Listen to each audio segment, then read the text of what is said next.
नमस्कार, हमारे छत्तीसगढ़ बुलेटिन में आपका बहुत बहुत स्वागत है। मैं हूं आपके साथ दीपिका ओझा। चलिए शुरुआत करते हैं खबरों की। पहली खबर बेलपान से है, जहां प्रदेश सचिव और विधायक प्रतिनिधि ने आर्थिक और सामाजिक रूप से पिछड़े नट समाज के बीच जाकर उनकी समस्याओं और मांगों को सुना, साथ ही उनकी मांग को पूरा करने का आश्वासन भी दिया। इसके साथ ही उन्होंने बच्चों को भी अच्छी शिक्षा देने और उनको आर्थिक रूप से कमजोर बच्चों को मदद करने की बात भी कही। साथ ही उन्होंने बेलपान में पूर्व विधायक स्वर्गीय बलराम सिंह के साथ स्मृति क्रिकेट प्रतियोगिता 2023 का विधानसभा पंचायत स्तरीय टेनिस क्रिकेट प्रतियोगिता का शुभारंभ किया। इस अवसर पर मुन्ना श्रीनिवास गरीबा यादव सरपंच और मंडी अध्यक्ष बेलपान जितेंद्र पांडे सभापति के साथ कांग्रेस जन नट समाज और खिलाड़ी उपस्थित रहे।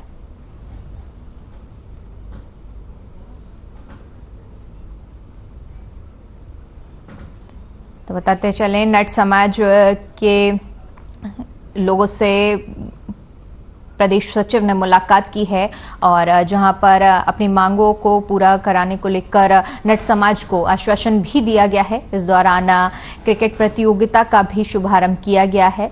तस्वीरें भी हम आपको दिखा रहे हैं, जहां पर प्रदेश सचिव पहुंचे हैं नट समाज के बीच में और उनकी जो मांगे हैं उनको भी पूरा किए जाने के आश्वासन दिए गए हैं।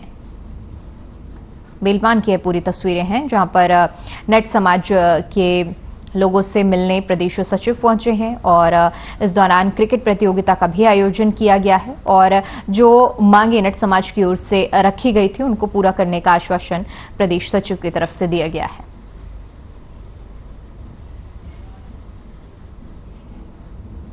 वहीं बीजेपी के प्रदेश स्तर के नेता बूथ स्तर पर जाकर कार्यकर्ताओं को रिजर्व करने और आने वाले विधानसभा चुनाव की रणनीतियों की तैयारी में जुटे हुए हैं। इसी सिलसिले में पूर्व सांसद अभिषेक सिंह का 2 फरवरी को धर्मजयगढ़ आगमन हुआ। इस दौरान उन्होंने विधानसभा के कई बूथों का दौरा किया। उसके बाद धर्मजयगढ़ के स्थानीय PWD के विश्राम गृह में रात्रि विश्राम कर स्थानीय पत्रकारों से प्रेस कॉन्फ्रेंस भी की।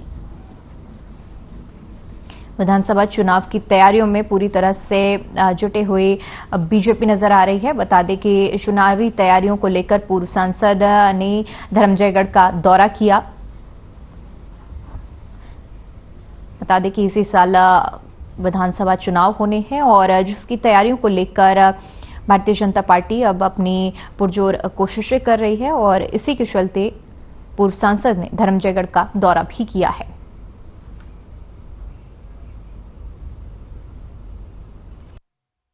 भारतीय जनता पार्टी की जिला कार्य समिति, रायगढ़ जिले की जिला कार्य समिति इस बार धर्मजयगढ़ विधानसभा में संपन्न हो रही है। और सिर्फ मैं ही नहीं बल्कि पूरा रायगढ़ जिला के तमाम भारतीय जनता पार्टी के वरिष्ठ नेता धर्मजयगढ़ के एक एक बूथ में कल गए। लगभग धर्मजयगढ़ विधानसभा के आधे बूथ तक भारतीय जनता पार्टी के कार्यकर्ता गए। बूथ के सामाजिक स्थिति का है, राजनीतिक स्थिति का है, वर्तमान स्थिति में का परेशानी आम जनता झेलत है, ये बात ला समझे बार भारतीय जनता पार्टी हर बूथ में गई।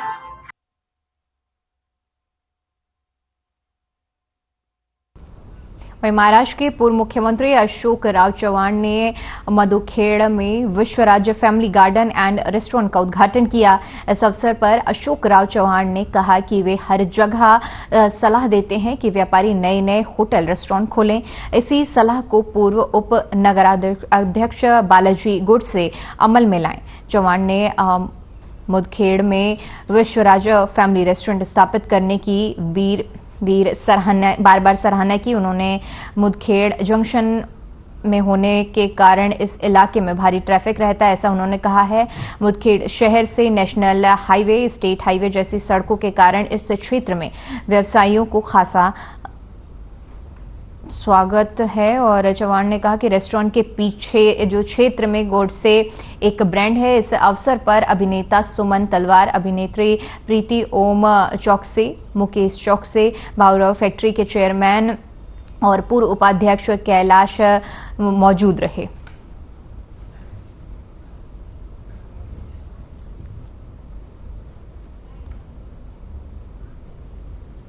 सभी को बहुत बहुत धन्यवाद जो हमें यहाँ इनवाइट किया और इस होटल के उद्घाटन के लिए यहाँ सब आप लोग आए हैं, उसके लिए बहुत बहुत धन्यवाद। में क्या करूँ, लेकिन वो बोल रहा था कि नहीं सर आप आना है। सेंटिमेंटली वो मुझे बहुत रिक्वेस्ट किया, तो आज आया हूँ। लेकिन इधर आने के बाद देखा बहुत अच्छा है, होटल कंस्ट्रक्शन बहुत अच्छा है, लोकेशन अच्छा है, सबसे अच्छा बड़ा है, बाहर बहुत अच्छा है, बाहर बहुत कलरफुल दिखता है। हम लोगों को बाहर शाम को आके बाहर में बैठना अच्छा रहेगा, बड़ा रेस्ट रहेगा, स्ट्रेस खत्म हो जाएगा। आपकी इंडस्ट्री है कि अच्छी है, जब चलता पिक्चर तो बहुत चलता, नहीं तो मॉर्निंग शो में लग जाता। हमारी फिल्म अभी ठीक चल रही है, कोई प्रॉब्लम नहीं है। इनकी बदौलत ये हमारे सब चाहने वाले मुदखेड़वासी हैं, जिन्होंने मुझे कभी नीचे देखने की नौबत नहीं लाई, इन्होंने मुझे सर पे बिठाकर यहाँ का काम हक से इन्होंने मुझसे करवा के लिया। और इसीलिए आज मुझे खुशी है कि मुदखेड़ जैसे छोटे शहर में इतना अच्छा एस्टैब्लिशमेंट यहाँ पर आज दिखाई दे रहा है। उधर छत्तीसगढ़ में जल और वन संवर्धन के दिशा में सरकार की ओर से चलाए जा रहे नरवा विकास योजना और लघु वनोपज के संग्रहण का कार्य बखूबी किया जा रहा है। छत्तीसगढ़ की ये योजना देश के अन्य राज्यों के लिए अनुकरणीय है और ये बातें छत्तीसगढ़ के अध्ययन भ्रमण में पहुंचे भारतीय वन सेवा के 2014-15 बैच के अधिकारियों ने सीएम से मुलाकात के दौरान कही। भ्रमण दल में देश के 15 राज्यों से भारतीय वन सेवा के 32 अधिकारियों ने शुक्रवार को शाम में मुख्यमंत्री निवास कार्यालय में मुख्यमंत्री भूपेश बघेल से 2 दिवसीय भ्रमण के बाद अपने अपने अनुभव साझा किए।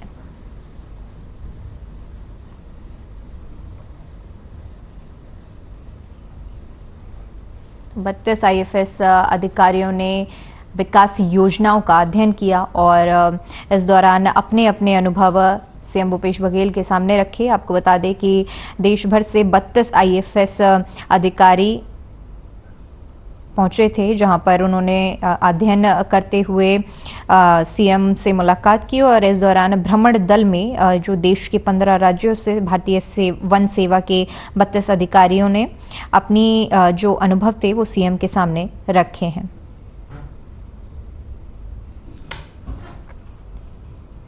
वहीं सक्ती जिले में अपनी ही 12 साल की नाबालिग बेटी के साथ छेड़छाड़ करने वाले पिता को फास्ट ट्रैक का कोर्ट सक्ती के विशेष न्यायाधीश यशवंत कुमार सारथी ने 5 साल की कठोर कारावास और 2000 रुपए का जुर्माने की सजा सुनाई है। इस बारे में विशेष लोक अभियोजक राकेश महंत ने बताया कि आरोपी ने कई बार अपनी ही नाबालिग बेटी जो 12 साल की है उससे छेड़छाड़ की थी, जिससे परेशान होकर नाबालिग ने इसकी शिकायत थाने में दर्ज कराई थी। पुलिस ने आरोपी के खिलाफ अपराध दर्ज कर आरोपी को गिरफ्तार कर लिया है और अभियोग पत्र विशेष न्यायालय में प्रस्तुत किया। विशेष न्यायालय ने सभी पक्षों को सुनने के बाद आरोपी को 5 साल के कठोर कारावास और 2000 रुपए के जुर्माने की सजा दी है।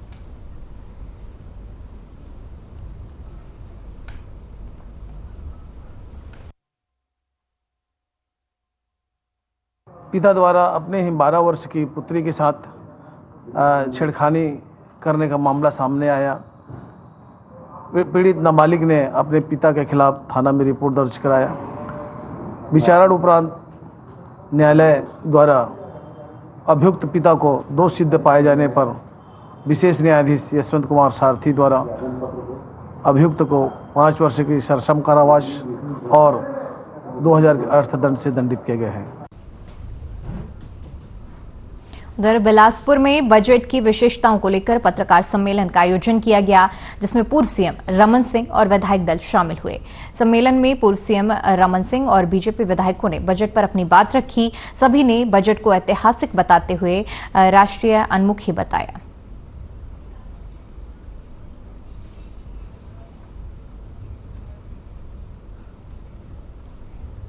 तो पत्रकार सम्मेलन का आयोजन किया गया, जहां पर पूर्व सीएम रमन सिंह भी इस मौके पर शामिल हुए और इस दौरान केंद्रीय बजट को लेकर उन्होंने कई तरह के बयान दिए और साथ ही साथ कहा कि ये जो आम बजट पेश हुआ है ये जन हितैषी बजट है।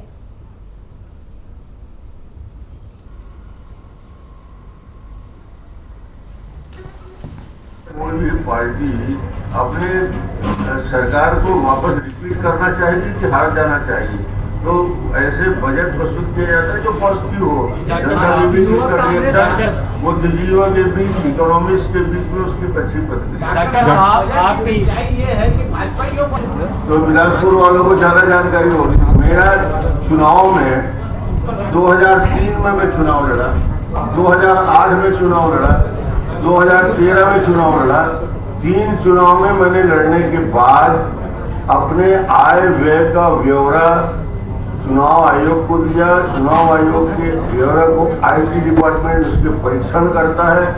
तीनों बार 2003, 8 और 13 में आईटी डिपार्टमेंट ने ग्रीन चिट दिया कि इसमें कहीं कोई किस्म की गड़बड़ी नहीं है। उसी की कॉपी लेकर कोर्ट में एक तो चल रहा है, कोर्ट में भी चल रहा है, फिर गवर्नर के पास गया।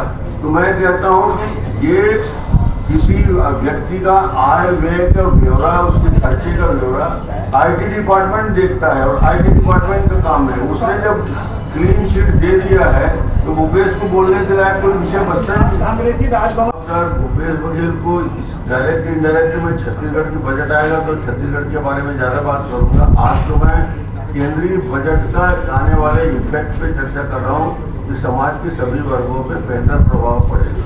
जिम्मेदार है आने वाले साल में नौकरी मिलेगी, भूख तो मर जाएगा आदमी। रेशियो जिस आधार पर दुनिया में पेट्रोलियम पदार्थों की वृद्धि होती है उसी आधार पर हिंदुस्तान में वृद्धि होती है, अलग से कोई वृद्धि नहीं होती।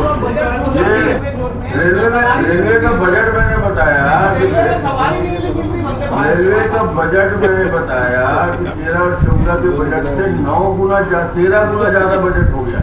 अब इससे ज्यादा और क्या बजट नहीं गया। और 75 नई परियोजना के लिए फंड रखा गया। महंगाई के बारे में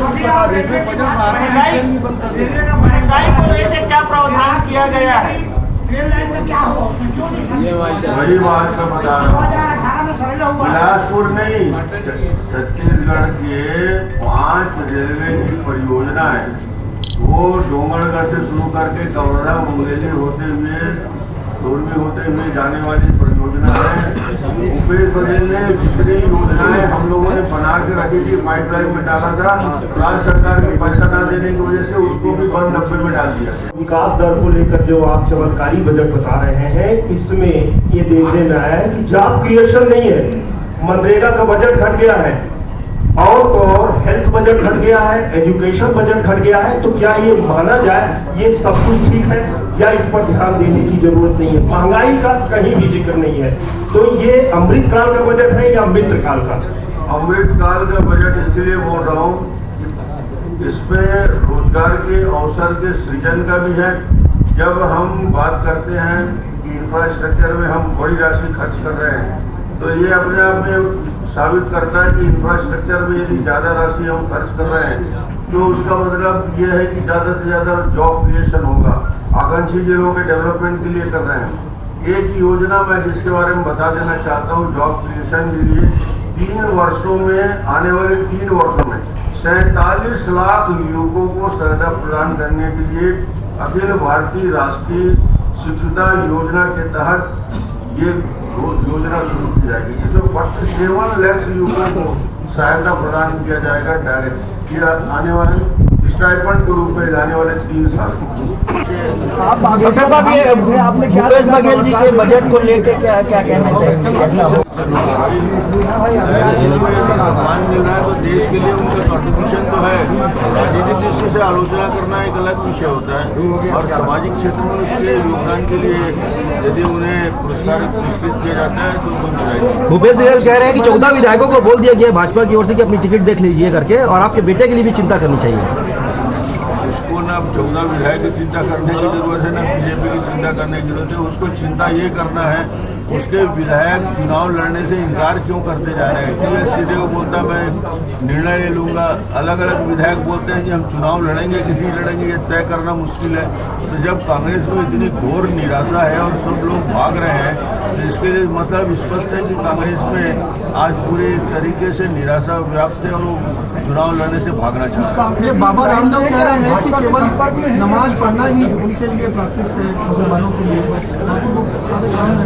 उनका कहना है कि भाई अनैतिक काम ना हो, नमाज तो पढ़े, नमाज के लिए उनको पहले तो ये बताएं कि उनकी सरकार आ ही नहीं रही है, उसको चिंता करने की जरूरत नहीं है। भारतीय जनता पार्टी की सरकार बनने वाली है और हम 1 घंटे में निर्णय ले लेंगे कौन मुख्यमंत्री बनेगा। भूपेश को इसके लिए तकलीफ झेलने की जरूरत नहीं।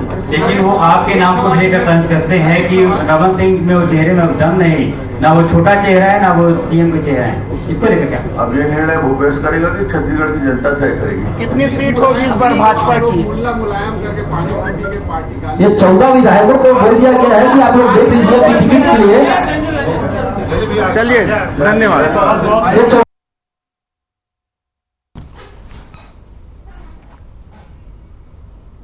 चलिए खबरों में आगे बढ़ते हैं और बात करते हैं रायपुर की, जहां पर मुख्यमंत्री भूपेश बघेल के सार्थक पहल से छत्तीसगढ़ के गरीब जनता तक सुलभ स्वास्थ्य सेवाएं पहुंच रही हैं। स्वास्थ्य सुविधाओं का विस्तार मुख्यमंत्री भूपेश बघेल की सर्वोच्च प्राथमिकता रही है। इसके लिए राज्य के सभी नगरीय निकायों में Shri Dhanvantari generic medical store योजना के तहत जेनरिक दवाओं की दुकानों का संचालन किया जा रहा है।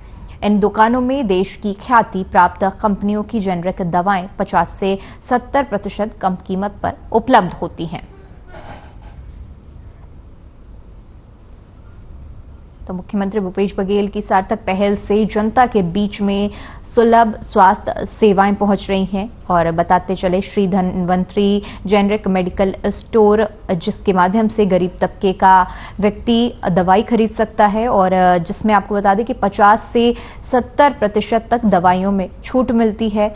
इससे अगर किसी गरीब को दिक्कत आती है यानी दवाई खरीदने की जरूरत पड़ती है तो वो इस जेनरिक जो पहल की गई है उसका लाभ उठा सकता है।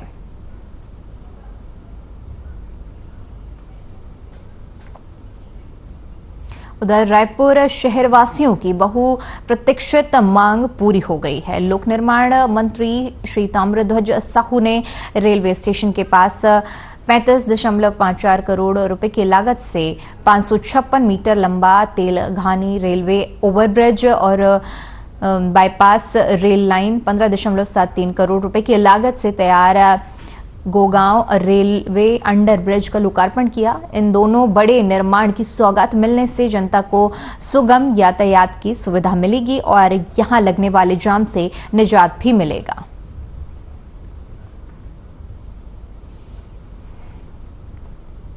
तो तेलघानी में और आम जनता को बड़ी सौगात मिली है, जहां पर ओवरब्रिज का निर्माण किया गया है और जिसका लोकार्पण भी कर दिया गया है। बताते चले कि इससे पहले लोगों को ट्रैफिक समस्या का काफी ज्यादा जाम लगने का सामना करना पड़ता था, लेकिन अब इस के बनने के बाद से लोगों को सुविधा मिलेगी यानी जाम से निजात मिलेगा।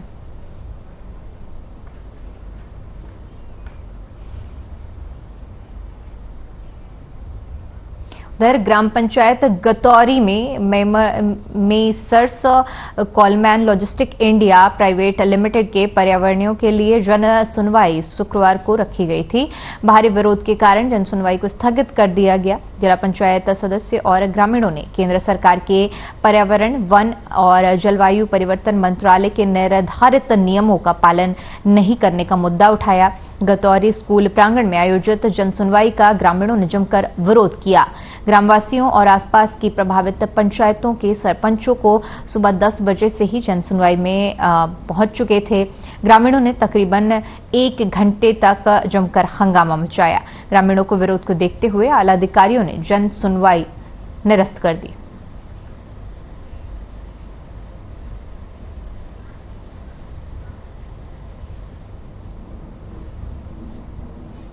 तो बिलासपुर में जमकर हंगामा हो रहा है, जहां पर अधिकारियों ने जन सुनवाई को निरस्त कर दिया है और पर्यावरण जन सुनवाई स्थगित कर दी गई है।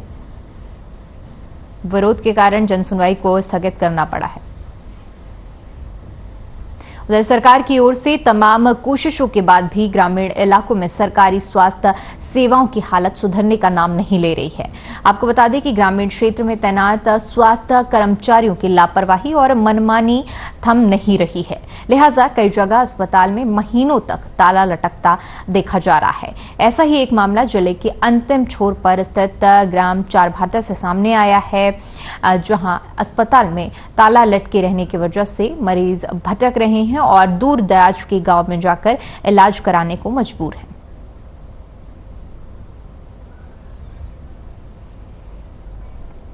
तो महासमुंद में स्वास्थ्य विभाग की बड़ी लापरवाही देखने को मिली है। खुलता है, बाकी दिन बंद रहता है। यहाँ नहीं आते कोई? नहीं आते हैं। मरीज आते हैं, इलाज मरीज आते हैं, वो मरीजों से लौट जाते हैं, वापस चले जाते हैं। हाँ। तो आप लोग बोलते नहीं कि खोलना है रोज? रोज खोलना है, नहीं खोलना है तो रहते नहीं तो कहेंगे कहीं की कभी नहीं खोलते हैं? नहीं खोलता है। और टीकाकरण होता है तो उस दिन खोलता है। आप मन के नाम? मोरना अहल्या। यहाँ अस्पताल में आप आते हो, दवाई पानी मिलता है? नहीं मिल रहा है। क्यों नहीं मिल रहा है? डॉक्टर तो मिल ही कहो नहीं मिल बात तो उसको कथा दवाई बंद है। हाँ, यहाँ अस्पताल भी बंद है। हाँ। कतक दिन हो इसना? टीकाकरण खुलते का नहीं, कहाँ खुलते? हाँ, टीकाकरण खुलते। तो अभी बंद है? पिछले कई दिन से बंद है? बहुत दिन से बंद। बहुत दिन से बंद है। पिछले तो बहुत। यहाँ जो डॉक्टर पदस्थ है, जो पोस्टिंग हुई है, वो आता नहीं है यहाँ? नहीं आता है, कभी कभी आता है, कभी कभी नहीं आता है। गुठानी पाली यहाँ अस्पताल है, सरकारी अस्पताल है, यहाँ पे खुला है बंद है? बंद है। ये कब खुलता है? ये वो जो टीकाकरण लगता है वो दिन खुला कभी नहीं खुलता है? कभी नहीं खुलता? नहीं। गुठानी पाली यहाँ अस्पताल है, सरकारी अस्पताल है, यहाँ पे खुला है बंद है? बंद है। ये कब खुलता है? ये वो जो टीकाकरण लगता है वो दिन खुला कभी नहीं खुलता है? कभी नहीं खुलता? नहीं। चारमाटा बस्ती में। यहाँ आप लोग सिंगुड़ा अस्पताल में आए हैं? हाँ जी। चारमाटा में भी अस्पताल है, क्या वजह है यहाँ है? वहाँ बंद है ना, चल बंद है। हाँ जी। खुलता नहीं है वहाँ? वो कभी कभार खुलता है, इसलिए सिंगुड़ा तक आना पड़ा। हाँ जी, चारमाटा बस्ती में। यहाँ आप लोग सिंगुड़ा अस्पताल में आए हैं? हाँ जी। चारमाटा में भी अस्पताल है, क्या वजह है यहाँ है? वहाँ बंद है ना, चल बंद है। हाँ जी। खुलता नहीं है वहाँ? वो कभी कभार खुलता है, इसलिए सिंगुड़ा तक आना पड़ा। हाँ जी। जर्जर हो चुके नेशनल हाईवे 253 को लेकर ग्रामीणों में आक्रोश है, जिसके चलते ग्रामीणों ने सरायपाली सारनगढ़ रायगढ़ नेशनल हाईवे पर चक्का जाम कर दिया। 5 साल से इस हाईवे के निर्माण का काम अधूरा पड़ा है, जिससे लोगों को आने जाने में काफी परेशानियों का सामना करना पड़ता है। आक्रोशित ग्रामीणों को काबू करने के लिए भारी पुलिस बल तैनात रहा।